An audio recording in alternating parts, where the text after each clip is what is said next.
So welcome everyone to this session on public discourse on public platforms. In case you don't know me, I'm Toby Napolitano. I did my graduate studies in philosophy here at UConn.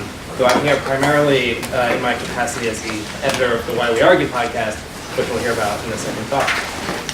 But first, we'll hear from Mitchell Green, who's a professor of philosophy here at UConn, and he'll be talking about humility on an international platform, the Know Myself MOOC. And then we'll hear from Robert Talisse, the W. Alton Jones Professor of Philosophy at Vanderbilt University, and Matthew Guariglia, PhD candidate in history, also here at UConn, talking about their adventures in podcasting about arguing. Thank you very much, Toby. Is there a remote control? All right, so this is not going to have detailed definitions, rigorous argumentation, counterexamples, reductio ad absurdum, things like that. Just want to tell you about what I've done so far on this MOOC. MOOC stands for Massive Online Open Course, and it's something that I did in sort of the first draft back 6 years ago when MOOCs were at their peak of popularity and there was a big craze. And so I offered an early version of it when I was teaching elsewhere, and with the generous support of Lynch and Co. and the Humility and Conviction program, was able to get another one up and running. So I'm just going to tell you about what I've done thus far. So the full title is The Value and Limits of Self-Knowledge. This is a 3-part online course hosted on the Coursera platform. Coursera is probably, in terms of just numbers, the biggest has the largest enrollment of online learners of platforms of the sort that there are. It's free and open to anyone with an internet connection. There's no price that you need to pay in order to take one of these courses. If you want a certificate of completion from the course after passing all the quizzes and so forth, you can pay, I think, $30 or $50 or something to have Coursera send you a certificate of completion, but one doesn't have to pay for that if you don't want to. As of today in my course, I've got over 10,000 students that have enrolled from over 100 countries. And it's just kind of fun to see this person is from Kazakhstan, and that person is taking a course from Kuala Lumpur, Indonesia, and so forth and so on. So, Malaysia, thank you. It's a lot of fun to see the variety of people that are there. This is very important to me. This course is not intended to replace face-to-face instruction. It's not intended to justify transcript-worthy credit.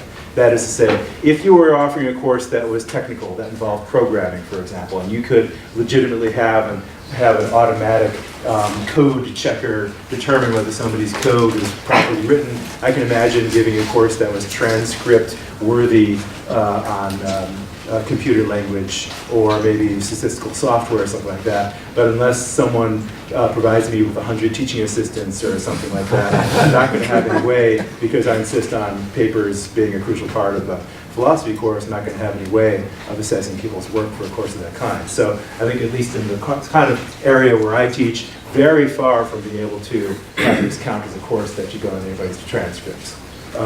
Rather, I see it as something more like a potential addition to or supplement to a course that somebody is teaching face-to-face. So you might be teaching a course in epistemology, you might have a unit on self-knowledge, or you might have a student that's especially interested in that topic. You could help them get up to speed by giving them some of this material, for example.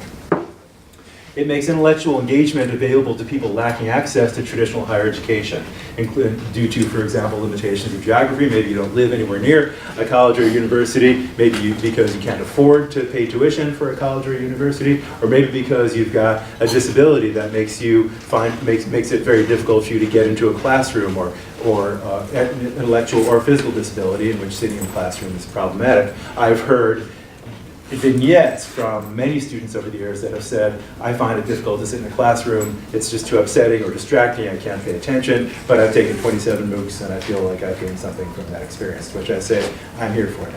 We're here for it. I feel really good about being able to provide that kind of service to students in that sort of situation. As I say, it can be used to support face-to-face instruction as far as I'm concerned. Again, not because it would supplant it or replace that, but because I think it can support it in a variety of ways. It also, and I'll be on sabbatical in the fall, but normally in the fall semester I teach an honors course with the same title, Know Thyself, and if I were to do it this fall, I would flip that course in the following sense. I would have some of my lectures be things that students could access by being enrolled in the Coursera course, and then they would come to class. I would expect them, having already seen the lectures, answering some of the study questions, taking some of the quizzes, so that when they come to class in the face-to-face context, they've got some background that I would otherwise have to fill in by means of lecturing. So that when we meet with one another, the idea of flipping is that we have a higher level discussion because students already have the background they wanted to have when we're talking about the material. And for me, discussion forums are one of the high points of the classes that we have so far. They're useful for traditional students, and they provide a new kind of agora for me. So for when one person from one end of the world is debating with somebody else from another on the question whether Socrates was right to say the unexamined life is not worth living, for example, I just think that's a blast. And just good for students to get perspectives from people from very different cultures, very different intellectual traditions, engaging with each other and trying to learn from one another, inspire one another.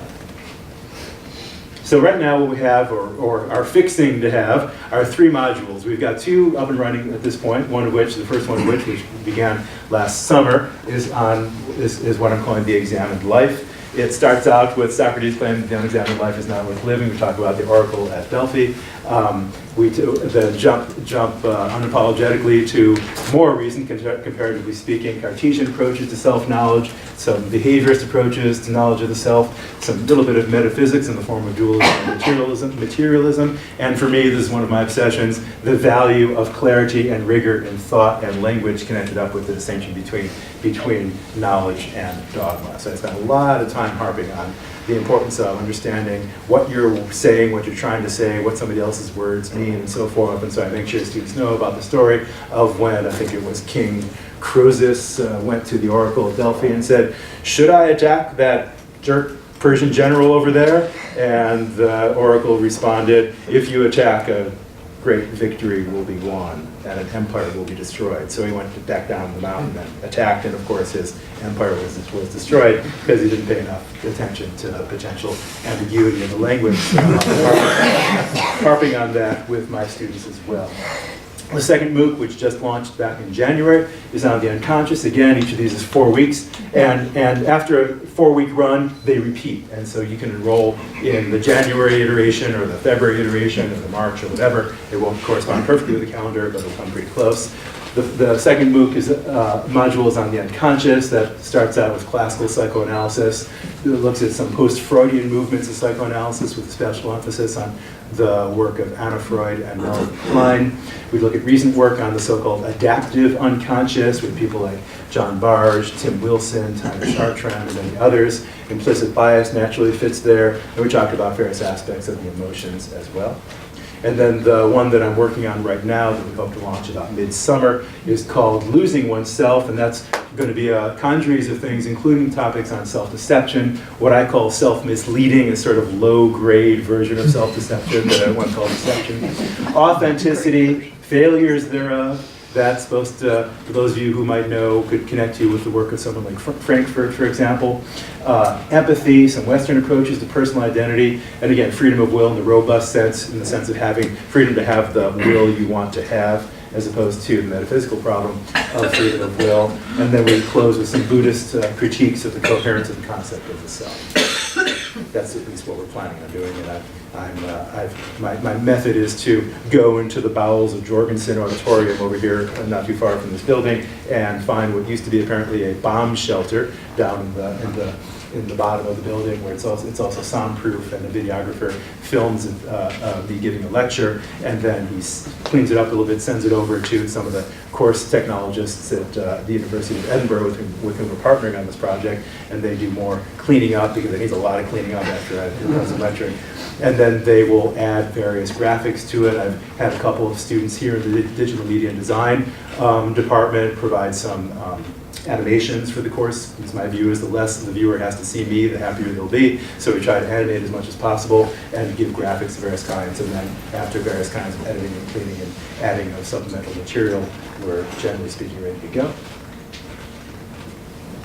I also build in at various spots in the course of these courses contemplative practice. I like to have 2-ish minutes segments called meditative moments, where I try to get the student to just sit and work on their breathing, or the way in which they're sitting, or try to calm the waters of their mind in one form or another. I'll show you an image of that in just a moment, because I'm getting a good response from that. Students seem to enjoy that.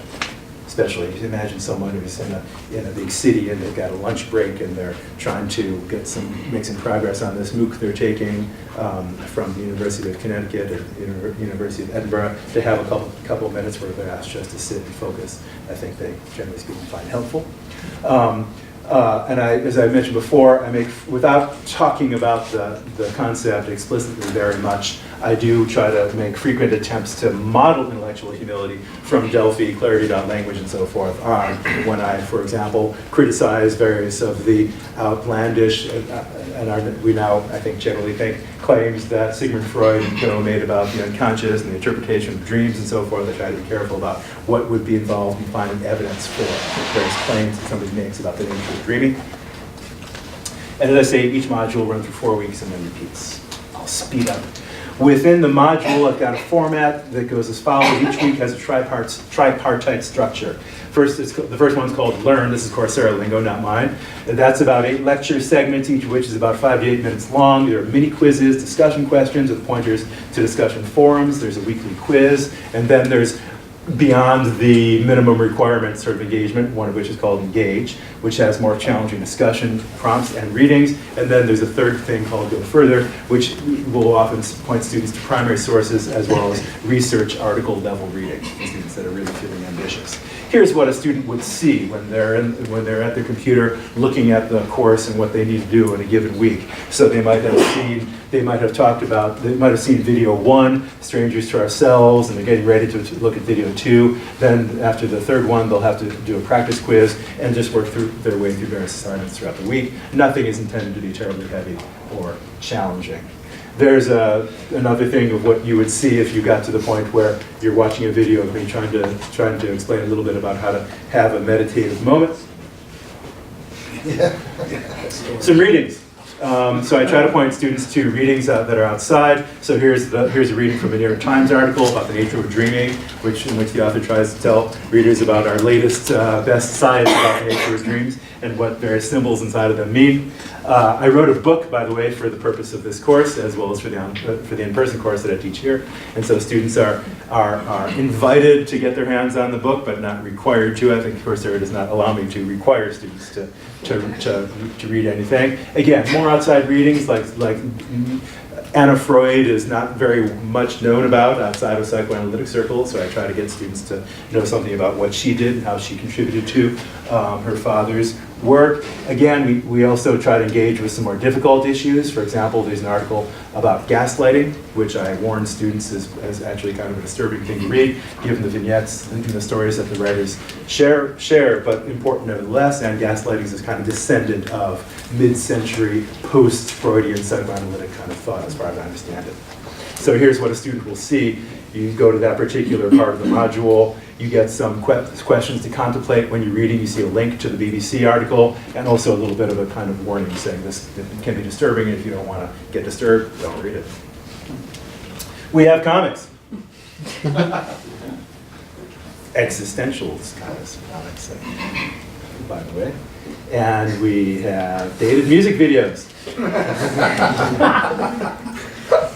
Which I think sometimes have some interesting philosophical content.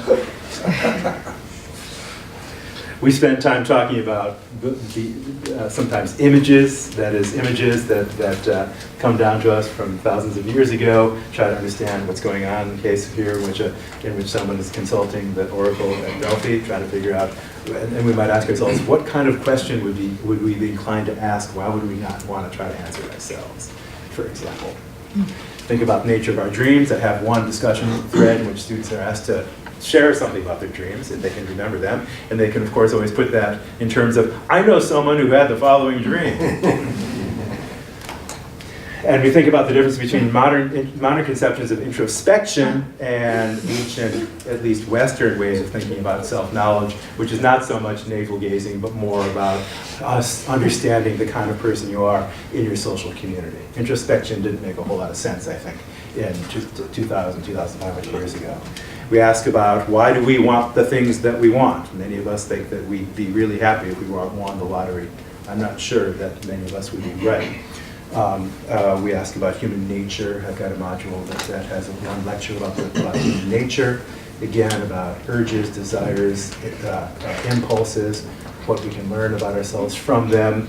And again, the nature of self-knowledge that comes from non-Western traditions. And as I said before, the Buddhist criticism of the very coherence of the idea of the self is an important topic coming up. Just very briefly, I've got 0 minutes left. Okay, then super briefly, I just want to talk about some of the demographics.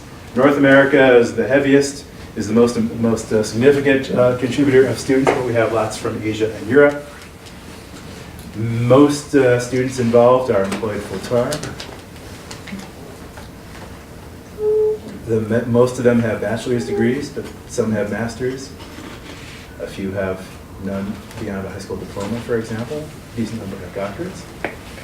And I'm just going to give you one example of discussion forum. Discussion forums are important. I think people learn from each other. I had asked the question, was Socrates right to say that the unexamined life is not worth living? And this student looks at me and said, essentially, no. There are many people in this world who live honorable and worthwhile lives, contributing to society, but who either have no time or no interest in self-examination as defined by Socrates. In no way can such lives be considered not worth living, et cetera, to which I wanted to say, thank you, that's an insightful, I think, persuasive remark. Another person talked about the ways in which we have emotions that are specific to certain cultures. I'll skip that. And many seem grateful. I get emails and online posts from students that, one of which even said, I've got a background in Lacanian psychoanalysis, and I enjoyed your course. I was just and students are even in, yeah, right. And students, I think, are learning from each other, and that's, for me, one of the biggest prizes, is that people from different cultures, different intellectual traditions seem to be learning from each other and inspiring one another. And that makes it a lot of fun and an inspiration for me. And that's what I've got. Thanks very much.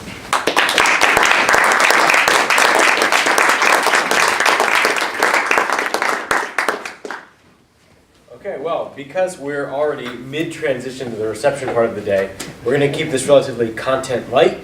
And in keeping with the spirit of the podcast, we're going to do this kind of Q&A dialogue style.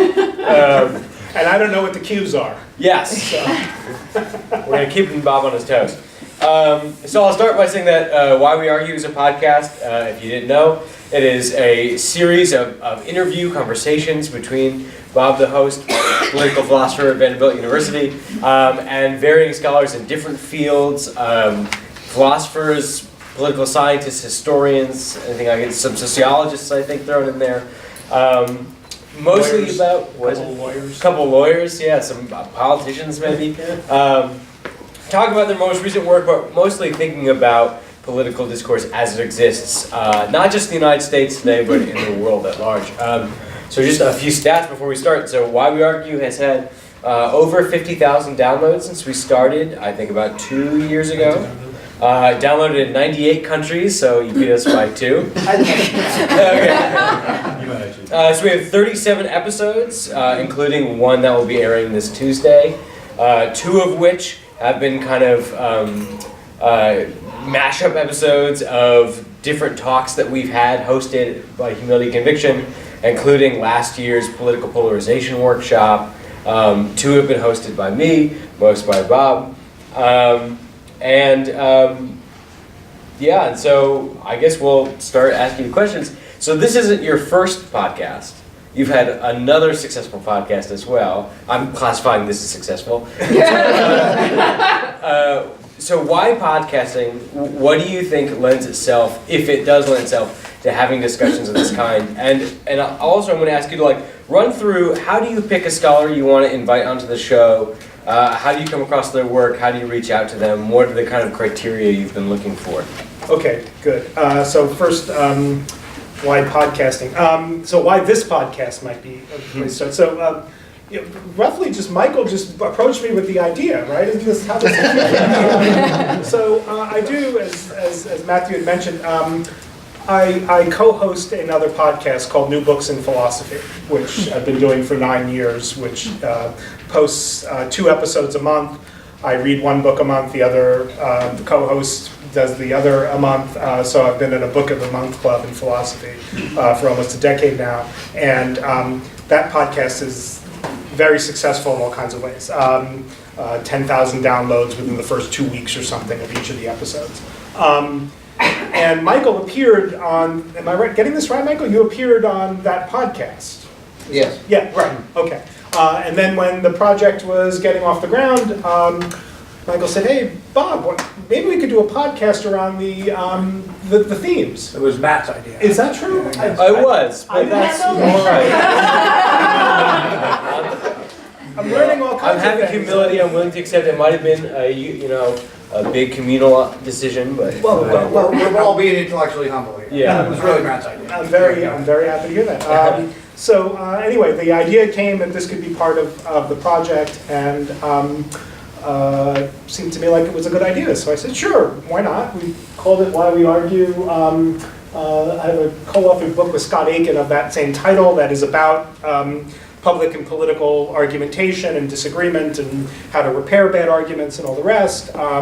And so we just started. And the thought was to enlist or invite some public-facing scholars who work on research connected to the project's themes, and to just invite them to talk for no more than half an hour. And going into it, I had figured that there would be some people who would instantly say yes, or the other people who would not respond.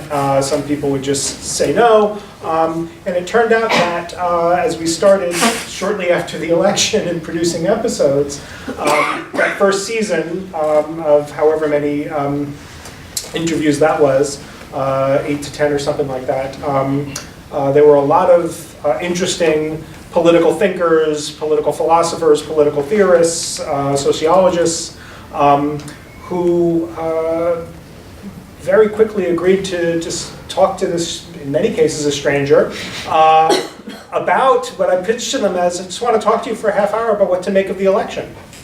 And so that first season had some political philosophers who had some real, like Elizabeth Anderson, for example, had some well-formulated, deeply elaborated views about populism and how populism arises.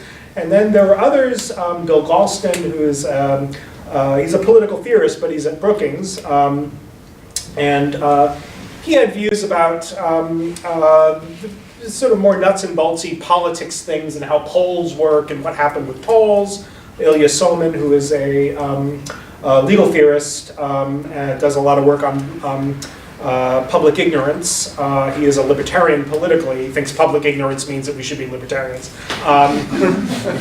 There are strange inferences in the world that people make, but he was very, very good and also was able to talk about the polling and how public ignorance fed into various ways in which the campaigns were run. And so I guess after the first 5 or 6 interviews, did one with Robbie George about free speech on campus. So within the first 5 or 6 episodes, things were surprisingly easy. This was the thing that sort of continued to shock me about doing this. It's sort of, I guess as philosophers, we've got this maybe conception of ourselves, maybe this generalizes to other domains of academia, where, talk to a stranger, it's going on tape for 30 minutes. In lots of cases, I would think that's like, it's a nightmare. Like, I don't know what I don't even tell the people what the questions are. Did I mention that? You're going to talk to me for 30 minutes. I want to ask you about, public discourse and democracy. How's that? Okay. Like, yeah, I'm not going to tell you what the questions are because, they're not going to be curveball questions. Just give me your answer. And it turned out to be surprisingly easy. the episodes they sound almost like, well, some of them sound like they were scripted almost. And it's sort of a very strange that we philosophers, at least me, philosopher, didn't think that this would be as easy as it was. And in fact, over the 3 seasons, it's got to be more than half of the guests express real reservation before the interview starts. Talking to them over Skype or some internet connection. We talk about how we're going to spend the 30 minutes. I give them, I want to ask you about roughly this, that, and the other thing. And they say, okay. Is that because things are so polarized now that when you go out in public and talk about tough political issues, like you're going to get jumped on? Or? I think there's that. I think it's part of our academic sort of the way that we are acclimatized to an academic discussion. That so a lot of the guests will express reservations like, I hope this goes okay, or how much editing is going to be possible? And we have yet to really do any editing, right? I mean, there's... I'm sorry. You know what I mean? Yes. You know what I mean by... Yeah, we're not taking out the ums and things like that, or slicing things up, right? Some ums. Sometimes, okay. Anyway, it's a less muscular editing process than Philosophy Bites or some of the other podcasts people might be familiar with. Although Toby does a lot of really, really good work. So as you say, we had the great fortune, or maybe the dubious fortune, of starting this June 2017. Very politically fraught time. So after 38 episodes now, if somebody sat down and binge listened to the entire thing, I don't know why you would, but you could. What are some of the big themes you think that are emerging after all of these interviews? Or even among the people you've interviewed, is there no kind of consistent emerging themes and understandings? Well, that's a good question. The topics over the three seasons have been some have been very focused on particular things happening. Some have been more general. So some things generally about polling and how political polling works. Some things about what happened with this particular thing, what's going on with the president. And then others have been more focused. Maisha Cherry, for example, did an episode about anger in politics. And Kate Mann did one about misogynistic language in politics that had a topical edge, but weren't strictly about, some particular event or episode. Again, the theme that is sort of showed up in all kinds of various ways is real concern among academics working on topics about our political order. Real concern about public discourse. It seems that, and there are all kinds of different ways to think about what's going wrong with public discourse. That some are more natural to philosophers, some are more natural to the sociologists and the legal scholars, some are more natural to the political science folks. And so I guess the theme is there's some consensus maybe, at least among the academics that I've reached out to, that political discourse is faltering in some way or the other, and fixing it and restoring or creating a context where political discourse can flourish is in some central way necessary for healthy democratic politics. Do you have any dream guests that you wanted to reach out to, or did, and they didn't get back to you, or people, Well, should I name? Yes, but should I name names?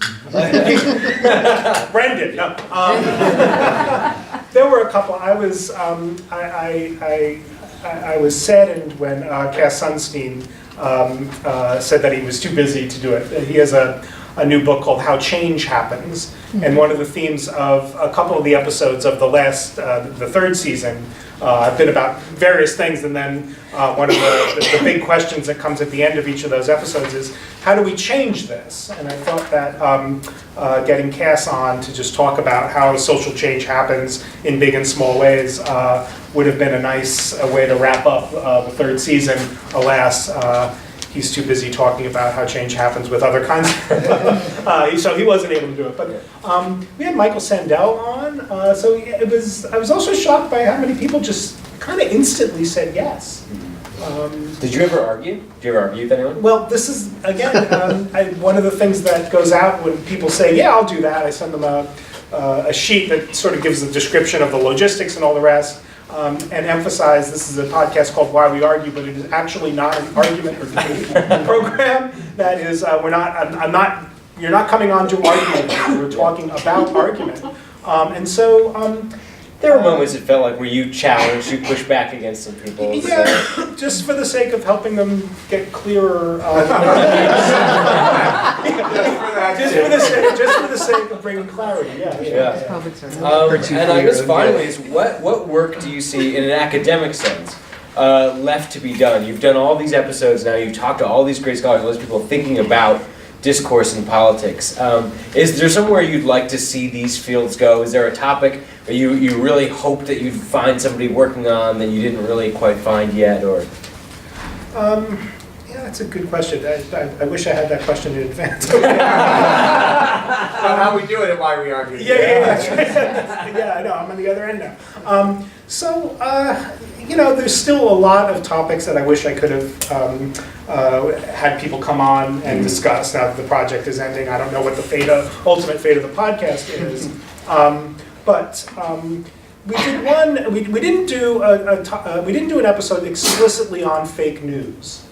I had been thinking very hard about trying to find the right kind of person to bring on for that. It's a vexed concept even, let alone topic. And I would have liked to have, we did one with Qasim Qassam on conspiracy theories. It's my favorite episode. I would have liked to have explored an episode or two on some particular conspiracies. Pizzagate, for example. I would have liked to have done one on somebody who's really looked into the epistemology, pathological as it may be, about that very bizarre set of beliefs that people seemed at one point in our recent history, lots of people seem to have this crazy set of beliefs. So those are two. One last thing is podcasting is very easy. It's almost free to produce, it's a pretty simple way for academics who might not think of themselves as having an easy bridge to public-facing work to go and just produce stuff. I mean, it's very, very simple. It's not hard to do, and we talk extemporaneously and effectively to students all the time. And the thought that there wouldn't be some obvious public way to just make that available in very accessible small bits that aren't just our classes, but just talking about stuff that we know and have thought a lot about. It's something I encourage you all to sort of think about getting engaged in. It's such a simple, easy way to be effective in having some public outreach for your ideas and for your work. It's just right there. It's very simple and easy. Well, let me be the first to thank you for all your work on the podcast, and thank you everybody.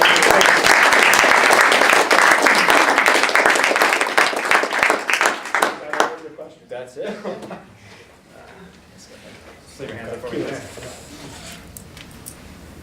me. So my question is, would you recommend to a junior colleague who does not have tenure that they get involved in MOOCs or podcasts? You want to start? He said MOOCs first. I wouldn't flat out recommend that they get involved in it, but if they said, boy, I sure would like some way of flipping my course that's part of my normal teaching beat, and it would improve the course, it would make a better experience for the students, and I hope to teach this kind of course for a long time, I would say then it might be worth an investment. Making a MOOC's an investment in time and energy and resources, so I wouldn't take it on lightly. But I don't think it would be, it's certainly not an obvious, sort of suicidal decision for junior faculty. It might very well be a strategic. It's not obviously suicidal. It's not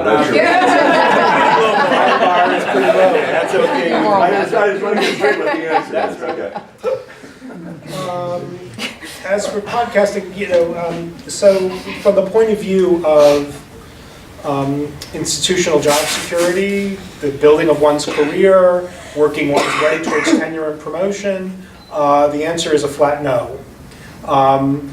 For other kinds of reasons, if those things aren't part of the calculation, the person's already assured of tenure and all the rest, the answer would be yes. This goes back to something I was just discussing with Brendan.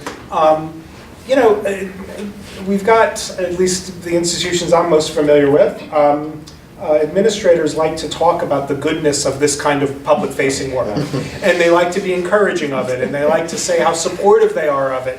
I've yet to see any, putting their money where the mouth, putting the mouth where the money is, or whatever putting your money where your mouth is, in trying to solve what I don't know why this is such a problem, but in figuring out how those kinds of public-facing endeavors are actually going to figure into evaluations for tenure and promotion and merit pay raises and all the rest.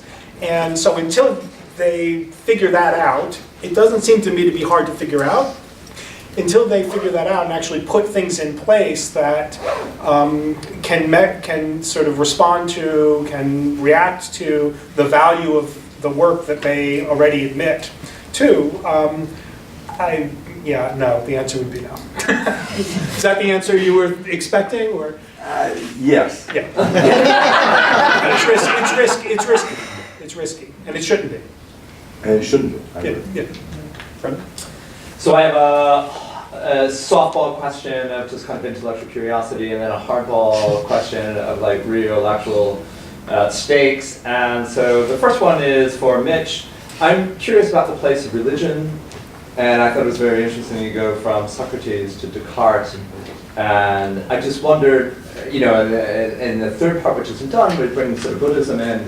Which I don't consider to be. Anyway, so I was just wondering if you could talk a little bit more about sort of the place of religion, sort of broadly construed, or traditions within the course. And the hardball one is for Robert, the intro music. Why did you choose it, and what's that supposed to suggest?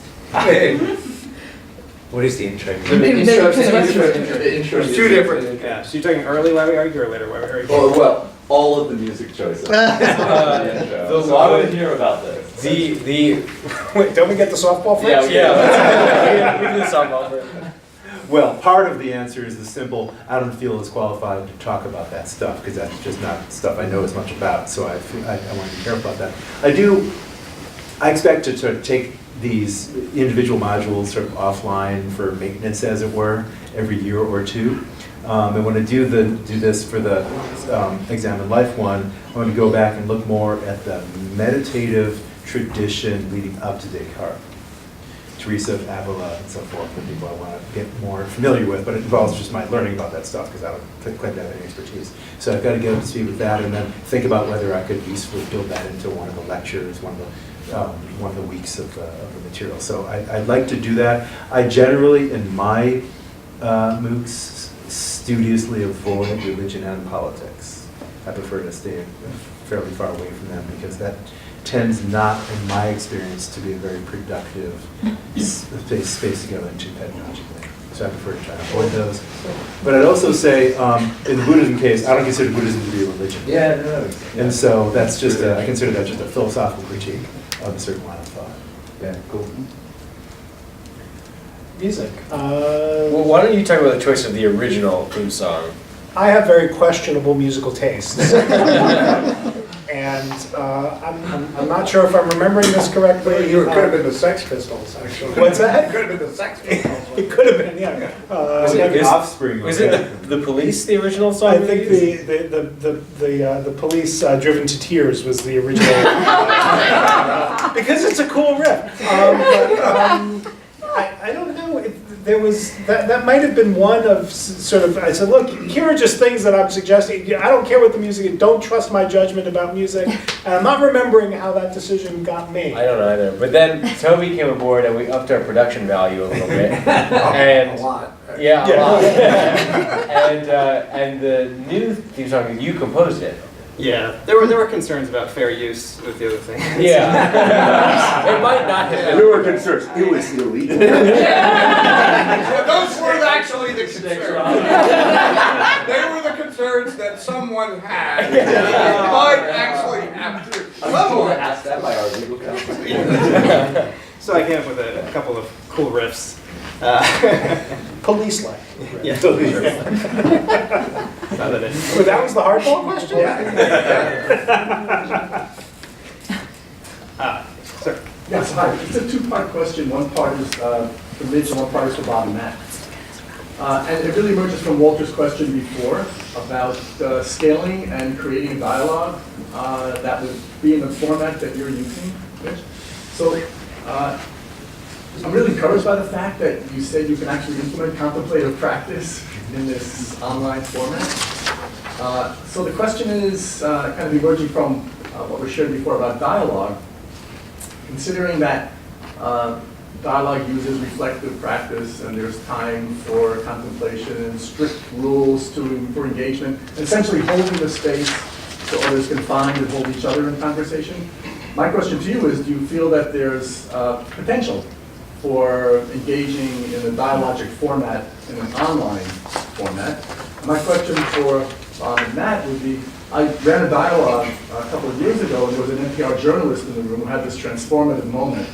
And she said to me, oh, we got to turn this into a podcast. Meaning, put a microphone in the room in real time, let people experience that space, and then create a conversation around that. So for either of you, both of you, any reflections on how dialogic format can be created in this online space to reach and scale to many? Yeah, it's an excellent question. Insofar as I understand it, I'm not sure I fully know what you mean by dialogic format, so go ahead and correct me if I'm misunderstanding, but there are at least a couple of different ways that might be implemented. One is, as I understand it, Coursera allows sort of meetups, so that you're writing a course and certain students can sign up, and you would know this better than I would. Students can sign up to have a kind of real-time, almost like office hours-ish kind of conversation with the instructor. That sounds kind of dialogic to me, and for the students that are interested, that would be kind of a nice thing to do. I might try that next year, for example, after I've got the basics of the course settled. That'd be kind of cool.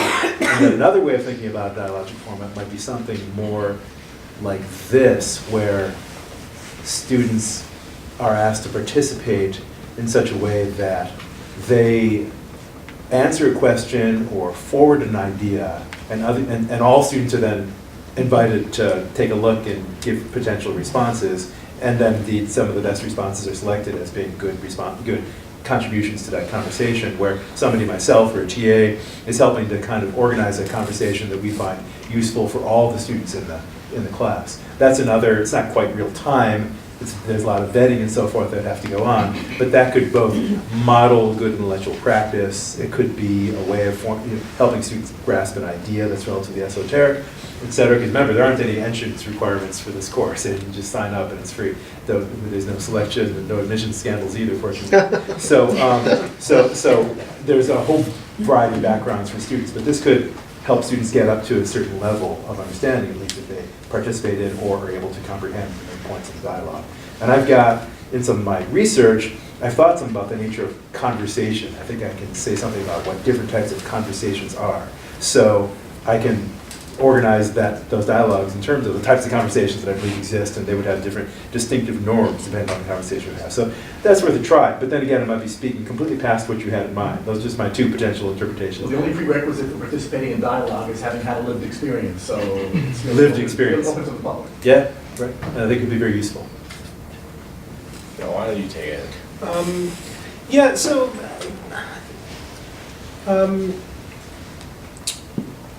if by dialogical experience you mean sort of real-time people talking to each other, then I don't think the podcast format is particularly well-suited to that. There are podcasts that appear on platforms where you can download them and then write out comments. I'm glad we don't do that, because when you look at the comments threads that often appear, they're not the kind of, they're making the case for the need for the podcast without comments.